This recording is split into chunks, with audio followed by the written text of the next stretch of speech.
చేసిన గ్రీవియన్స్ వ్యవస్థ ఏదైతే ఉందో అది సామాన్యుడికి చాలా సరళంగా, అలాగే చాలా సామరస్యపూర్వకంగా, స్నేహపూర్వకంగా ఉంది. దాన్ని ఖచ్చితంగా అభినందించాలి.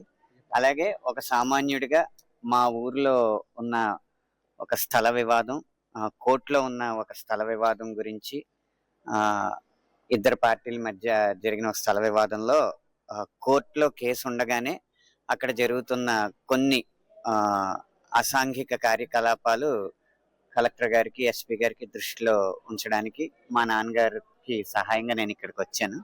ఇక్కడ సమస్య ఏదైనప్పటికీ కూడా అది కంప్లెయింట్ తీసుకునే విధానం గాని, ఒక్కొక్క వ్యవస్థని దాటుకుంటూ వారు గైడ్ చేసిన విధానం గాని అద్భుతంగా ఉంది.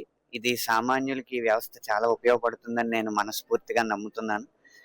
ప్రభుత్వం, ప్రజలకి మధ్య ఈ అంతరాలు ఇలా తొలగిపోవడం వల్ల సత్వర న్యాయానికి, అలాగే సగటు పౌరుడి రక్షణకి కూడా ఈ వ్యవస్థ చాలా ఉపయోగపడుతుంది. సమస్య ఏంటనేది కోర్టులో ఉన్నప్పుడు న్యాయ వ్యవస్థను మనం గౌరవించాలి కాబట్టి, మనం న్యాయమూర్తులమో, న్యాయవాదులమో కాదు కాబట్టి ఆ వ్యవస్థను గౌరవించాలి కాబట్టి దాన్ని పత్రికా ముఖంగా నేను తెలపడానికి విముఖత వ్యక్తం చేస్తున్నాను గాని, సామాన్యుడికి మాత్రం ప్రస్తుతం వ్యవస్థ అందుబాటులో ఉన్నందుకు నేను చాలా సంతోషిస్తున్నాను. ఈ భూ వివాదం ఏ గ్రామానికి సంబంధించిందంటే భూమి ఎంత సార్?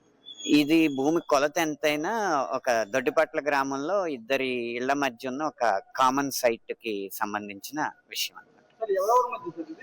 అది కోర్టులో ఉంది కాబట్టి బాధ్యతాయుతమైన పౌరుడిగా నేను పేర్లు చెప్తే కేసుని పక్కదోవ పట్టించినట్టు, కేసుని ప్రభావితం చేసినట్టు అవుతుంది. అందువల్ల మీడియా మిత్రులు మీరు కూడా అర్థం చేసుకుంటారని భావిస్తున్నాను. అదండి, పేర్లు చెప్పడం వల్ల మనం వ్యవస్థలను అగౌరవపరిచినట్టు అవుతుంది. అది ఇలా కంప్లైంట్ అనేది రాతపూర్వకంగా అధికారికంగా వారికి ఇచ్చింది కాబట్టి అది బాధ్యతాయుతం